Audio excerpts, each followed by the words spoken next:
नमस्कार सभी को। एक बार फिर से स्वागत है अपने यूट्यूब चैनल टारगेट प्रदेश के राजपूत में। दोस्तों, आज हम बात करेंगे इतिहास के। आज हम बात करने वाले हैं GK GS one liner question है भारत के प्रमुख आंदोलन के बारे में, जो कि आने वाली हर एग्जाम के लिए अति महत्वपूर्ण है। तो चलिए चलते हैं हम लोग सीधे। सबसे पहले देखते हैं हम लोग अपने भारत के प्रमुख आंदोलन कौन कौन से आंदोलन 1885 से 1951 तक कितने आंदोलन हुए, कौन कौन से आंदोलन है, कुछ प्रमुख बिंदुओं पर चर्चा करेंगे और हम लोग कुछ प्रश्नों को हल करेंगे। चलिए देखते हैं सबसे पहले हम लोग कौन कौन से आंदोलन जो भारतीय राष्ट्रीय प्रमुख आंदोलन है और घटनाएं हैं उनके बारे में देखते हैं।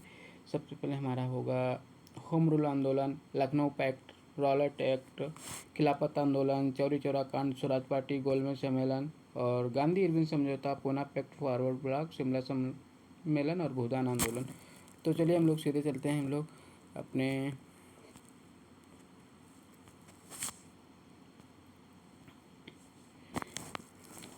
टॉपिक की तरफ। भारत के प्रमुख आंदोलन। भारतीय राष्ट्रीय कांग्रेस की स्थापना कब हुई थी? तो भारतीय राष्ट्रीय कांग्रेस की स्थापना ये 1885 में हुई थी। कब हुई थी स्थापना? 28 दिसंबर 1885 को। संस्थापक कौन थे? संस्थापक इसके एओहिम यानी एलन ऑक्टेवियन ह्यूम, जो स्कॉटलैंड के निवासी थे और स्थान कहाँ है? बम्बई के गोकुलदास तेजपाल संस्कृत विद्यालय में। वायसराय कौन था? तो उस समय वायसराय थे लॉर्ड डफरिन। और दादा भाई नौरोजी ने इसका नामकरण भारतीय राष्ट्रीय कांग्रेस कर दिया। और जो इससे पहले क्या था नाम? इससे पहले इसका नाम था भारतीय राष्ट्रीय संघ।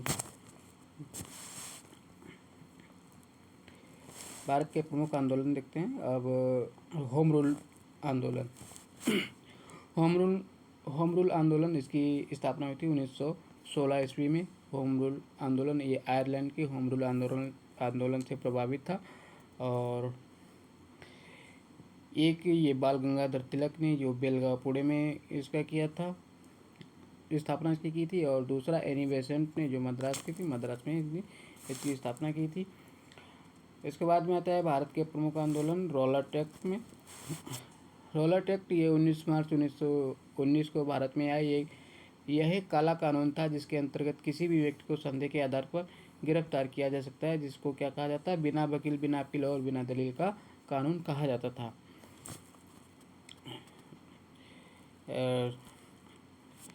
सैफुद्दीन किचली और डॉक्टर सत्यपाल इससे संबंधित, यानी 10 अप्रैल 1919 को पंजाब के लोकप्रिय नेता सैफुद्दीन किचली और डॉक्टर सत्यपाल को गिरफ्तार कर लिया गया। और इसी के विरुद्ध अमृतसर में जलियांवाला बाग हत्याकांड जो हुआ था, जलियांवाला बाग में मीटिंग चल रही थी और जनरल डायर ने अंधाधुंध फायरिंग करवा दी, निहत्थे लोगों पर गोलियां चलवा दी, जिसमें हजारों लोग मारे गए।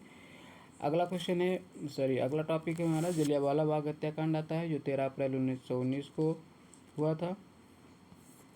ये घटना 13 अप्रैल 1919 को, ये बैसाखी का दिन था। कौन सा दिन था? बैसाखी। क्वेश्चन आता है, बैसाखी का दिन था। और रॉलेट एक्ट के विरोध में पंजाब के अमृतसर के जलियांवाला बाग में एक सभा बुलाई गई और यह शांतिपूर्ण विरोध कर रहे थे, पर जनरल डायर ने इन पर अंधाधुंध गोलियां चलवा दी। इस घटना के विरोध में महात्मा गांधी ने केसरी हिंद की उपाधि और रविंद्रनाथ टैगोर ने सर की उपाधि लौटा दी थी। इस घटना की जांच के लिए हंटर कमीशन आयोग को नियुक्त किया गया था और सरकारी रिपोर्ट के अनुसार 379 लोग मारे गए, और जबकि कांग्रेस समिति के अनुसार लगभग 1000 लोग मारे गए थे। जलियांवाला बाग हत्याकांड में हंसराज नामक जो भारतीय था, उसने डायर का सहयोग किया था। डायर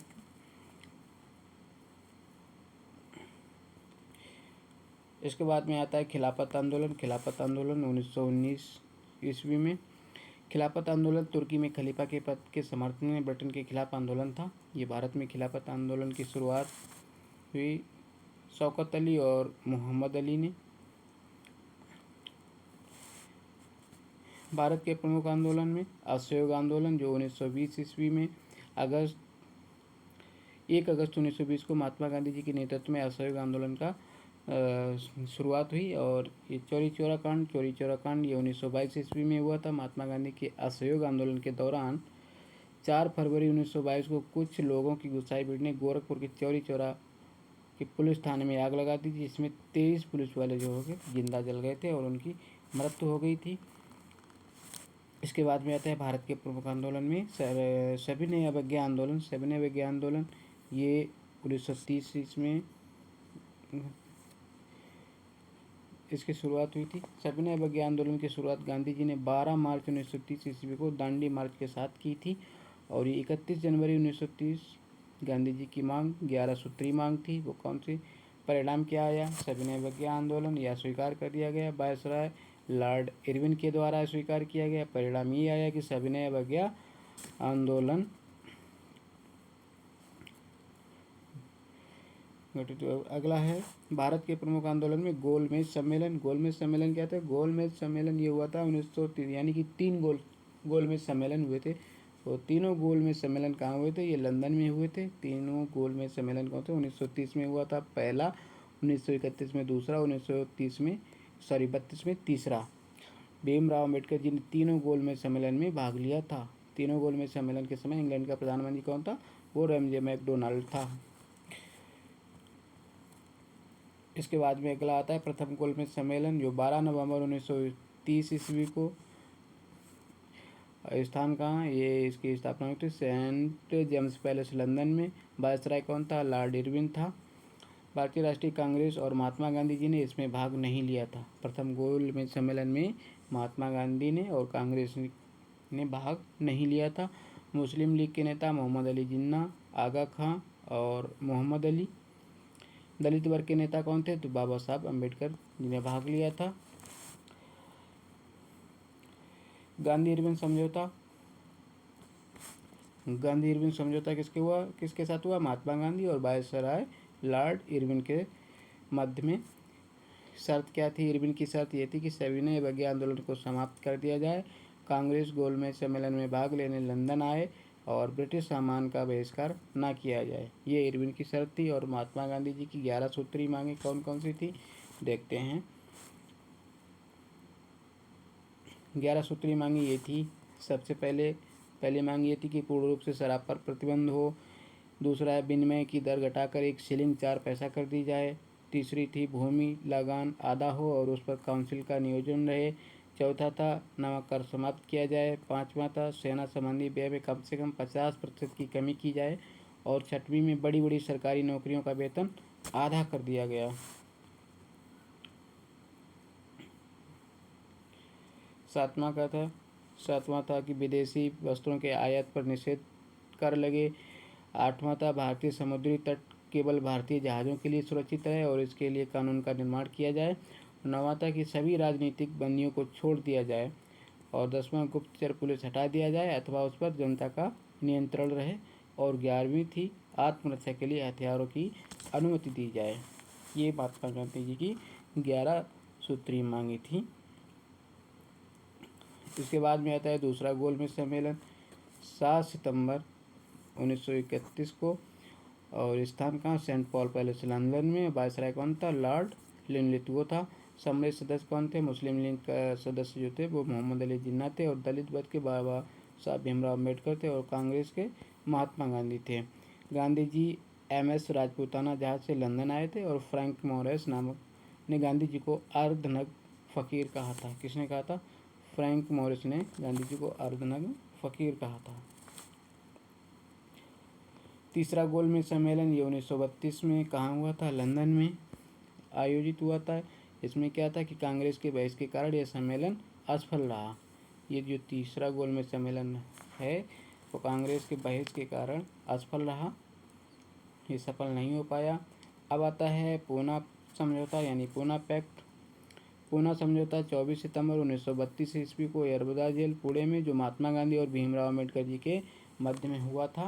परिणाम इसका ये आया कि केंद्रीय विधानमंडल में दलित वर्ग के लिए सुरक्षित सीटों को 18% तक बढ़ाया गया और प्रांतीय विधानमंडल में दलित वर्ग के लिए सीटें 71 से बढ़ाकर कितनी कर दी गई? 148 कर दी गई।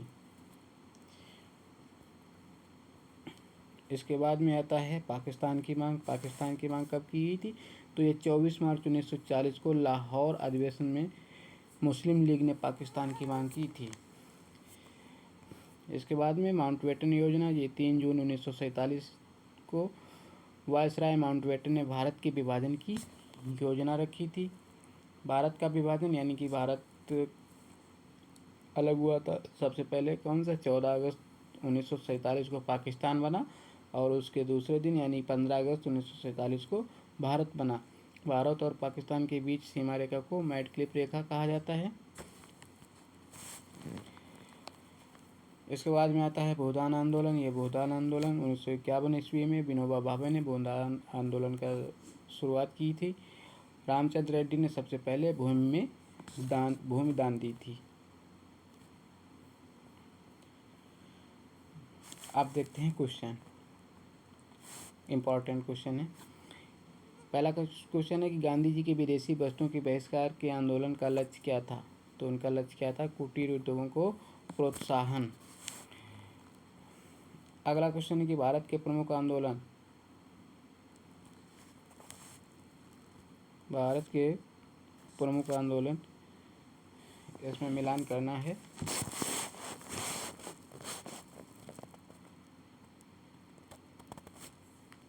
बी.डी. सावरकर ये हिंदू महासभा से थे। तेज बहादुर संप्रू और ये जिन्ना मुस्लिम लीग से थे। तो मिलान करने के लिए सरोजिनी नायडू ये भारतीय राष्ट्रीय Congress, Tej Bahadur Sapru liberal party, यानी कि सरोजिनी नायडू, एम ए जिन्ना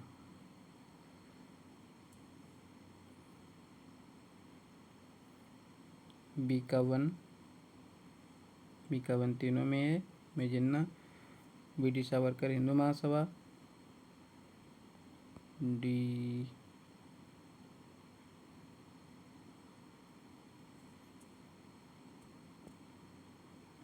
और सरोजिनी नायडू ये भारतीय राष्ट्रीय कांग्रेस की थी, और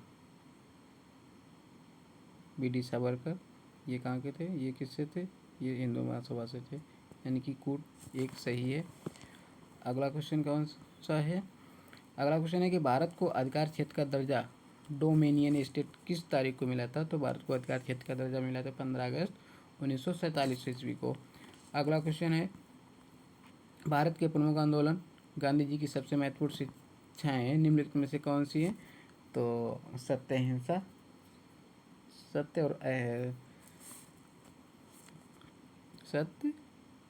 अहिंसा और सत्याग्रह, ये दोनों, यानी कि ऑप्शन बी सही है। अगला क्वेश्चन है भारत के प्रमुख आंदोलन में, यानी कि गांधी जी सच्चे समर्थक थे। ये किसके सच्चे समर्थक थे? तो ये कुटीर उद्योगों के सच्चे समर्थक थे। और अगला क्वेश्चन आता है कि निम्नलिखित में से कौन स्वराज पार्टी के सदस्य थे? तो स्वराज पार्टी के सदस्य कौन कौन से थे? तो सिर्फ मोतीलाल नेहरू जो थे वे स्वराज पार्टी के सदस्य थे। अगला क्वेश्चन आता है किसकी विफलता के बाद स्वराज पार्टी बनाएगी? तो असहयोग आंदोलन की विफलता के बाद ये स्वराज पार्टी बनाई गई थी। अगला क्वेश्चन है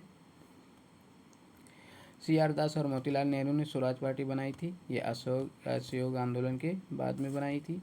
और इसके बाद में है अगला क्वेश्चन, मोतीलाल नेहरू और चित्तरंजन दास संस्थापक सदस्य थे। ये स्वराज पार्टी के संस्थापक सदस्य थे, मोतीलाल नेहरू और चित्तरंजन दास। ठीक है। अगला क्वेश्चन आता है कि पंडित जवाहरलाल नेहरू का जन्म किस राज्य में हुआ था? तो वृश्चिक राशि में हुआ था। इस नेहरू जी की राशि भी पूछ ली है। अगला क्वेश्चन है लंदन में गोलमेज सम्मेलन का आयोजन किसकी चर्चा के लिए किया गया? तो ये भारत का 22वें संविधान के रूप में, तो इसके चक्कर में क्या किया गया था? गोलमेज सम्मेलन का आयोजन किया गया था।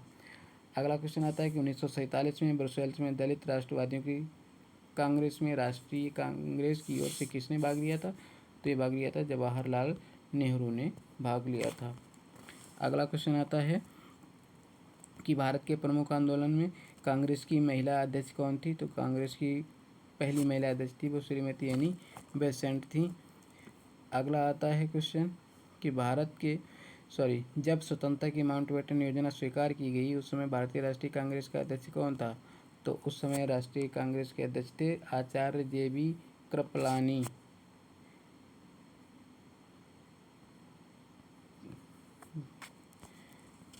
अगला क्वेश्चन आएगा कि बाल पाल तथा लाल अत्यंत प्रमुख नेता थे।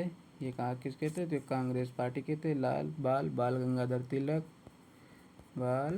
गंगाधर तिलक, और पाल बिपिन चंद्र पाल थे, और लाल से लाल बहादुर शास्त्री थे। ठीक है, अगला क्वेश्चन है, सुभाष चंद्र बोस ने भारतीय राष्ट्रीय कांग्रेस से निकलने के बाद किस पार्टी की स्थापना की? तो फॉरवर्ड ब्लॉक की स्थापना कब की थी? 1939 ईस्वी में की थी। और उसके बाद में अगला क्वेश्चन आएगा कि फॉरवर्ड ब्लॉक की स्थापना सुभाष चंद्र बोस ने की है। ये तो क्वेश्चन हो गया सर। अगला क्वेश्चन आएगा कि 12 अप्रैल 1944 को सुभाष चंद्र बोस ने एक नगर में भारतीय राष्ट्रीय सेना का झंडा फहराया था। वह नगर इस समय किस राज्य यानी केंद्र शासित प्रदेश में स्थित? तो ये मणिपुर में स्थित है। अगला क्वेश्चन है कि भारतीय राष्ट्रीय कांग्रेस के प्रथम मुसलमान अध्यक्ष कौन थे? तो वो बदरुद्दीन तैयब जी थे, भारत कांग्रेस के प्रथम मुस्लिम अध्यक्ष। तो ये थे आज के क्वेश्चन। अगर आपको हमारा वीडियो अच्छा लगा हो तो आप हमारे चैनल को सब्सक्राइब कर लीजिए, वीडियो को लाइक कर दीजिए, शेयर कर दीजिए और बेल आइकन प्रेस कर दीजिए, जिससे कि हमारे वीडियो को आने वाला नोटिफिकेशन जो आप तक पहुंच सके। ऐसे ही बने रहिए। मिलते हैं अगले वीडियो में, तब तक के लिए धन्यवाद।